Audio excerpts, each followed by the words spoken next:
Hello everybody, and this week it's part 5 of the Suzuki Bandit 1200 project.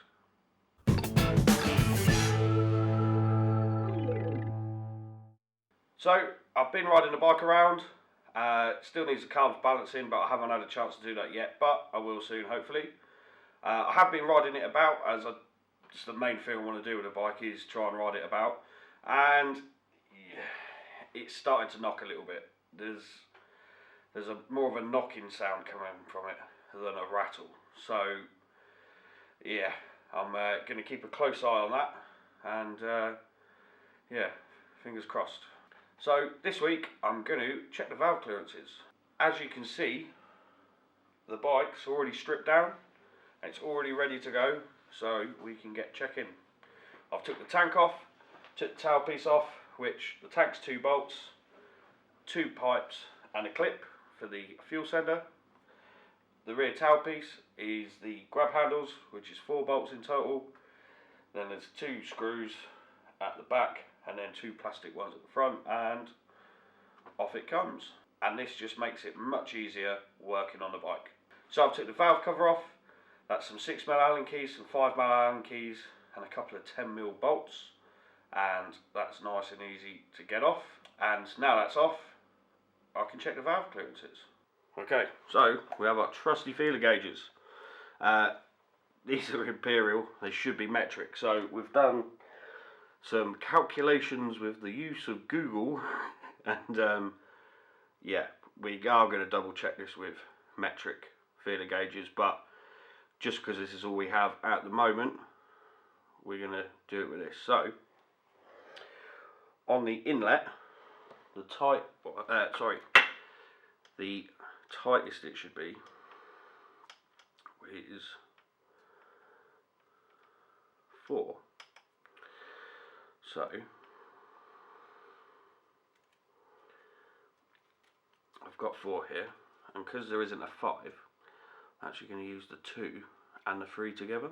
So I'm going to use this spanner on the end of the crank to turn it into position, which it's already in. So we'll check this one here. Okay. Perfect. That goes in, so that one's good. Time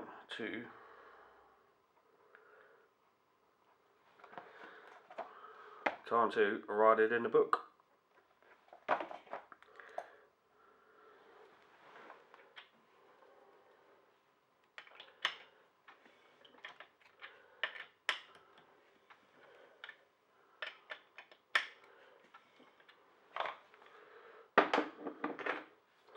So, next one, let's see how we get on.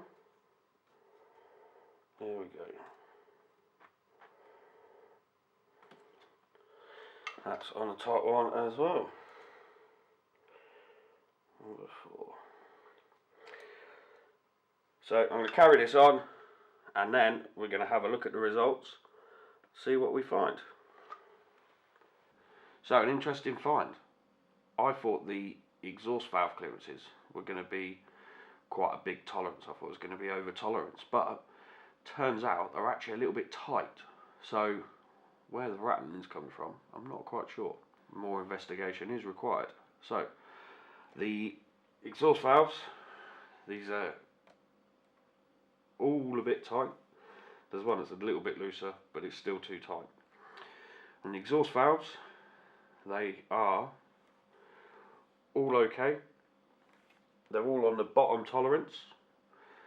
As you can see, all on the bottom tolerance, apart from 3, which are right in the middle of the 2. So that seems to be all okay. So I am going to double check everything with a metric set of feeler gauges, because this is imperial that we've converted over. So just to be doubly sure, I'm going to do it with metric, but I'm pretty sure the exhaust valves are a little bit tight. So once I've checked it with the metric, I'll adjust them, and then we're good to go.